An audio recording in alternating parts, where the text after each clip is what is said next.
हिमाचल प्रदेश उम्मीदवारों की परीक्षा शांतिपूर्ण संपन्न हो गई। प्रदेश में 68 विधानसभा क्षेत्रों के 412 उम्मीदवारों की किस्मत शनिवार को ईवीएम में कैद हो गई। अब सबकी निगाहें 8 दिसंबर पर टिकी हैं, जब वोटों की गिनती होगी और जय पराजय से पर्दा हटेगा। छिटपुट घटनाओं के बीच इस चुनाव में बम्पर वोटिंग देखने को मिली और मतदान करीब 75% के आसपास रहा। हालांकि पिछले चुनाव से कम रहा। अभी बैलेट पेपर से किए गए मतदान की गिनती होनी है, इसीलिए मत प्रतिशत 75% से ज्यादा पहुंचने की संभावना है। कई पोलिंग बूथों पर 5 बजे के बाद भी मतदान होता रहा। सोलन में 86, कुल्लू में 40, मंडी में 35, ऊना में 26 और हमीरपुर में 5 बूथों पर देर तक मतदान होता रहा। हालांकि कुछ जगह ईवीएम की खराबी और अन्य कारणों के चलते देर रात तक मतदान चलता रहा। यहां तक कि नालागढ़ के धरोली में रात करीब 10:30 बजे तक मतदान हुआ। सबसे अधिक मतदान दून विधानसभा क्षेत्र में 85.20% हुआ, जबकि कसुम्पटी में सबसे कम 57% रहा।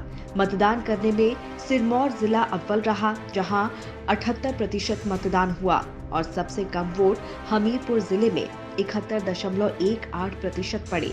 राज्य के 7,881 मतदान केंद्रों में सुबह 8 बजे से देर शाम तक वोटिंग होती रही। मतदान के दिन मौसम ने भी साथ दिया।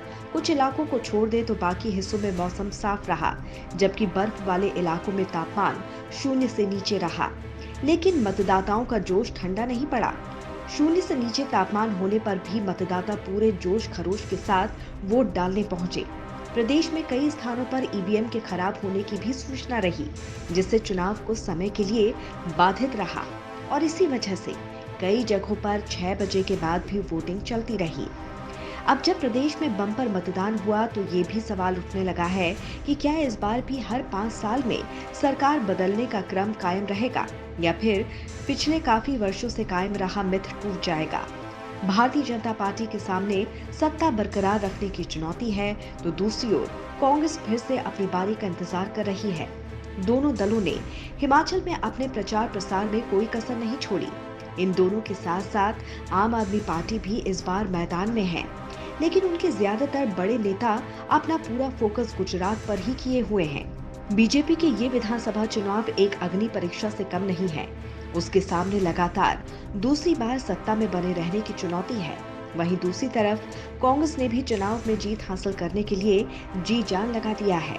फिलहाल प्रदेश के साथ साथ प्रदेश के लोग भी इंतजार कर रहे हैं 8 दिसंबर का, जब ईवीएम मशीनें एक एक कर खुलेंगी और ये तय होगा कि हिमाचल में अगली किसकी सरकार होगी।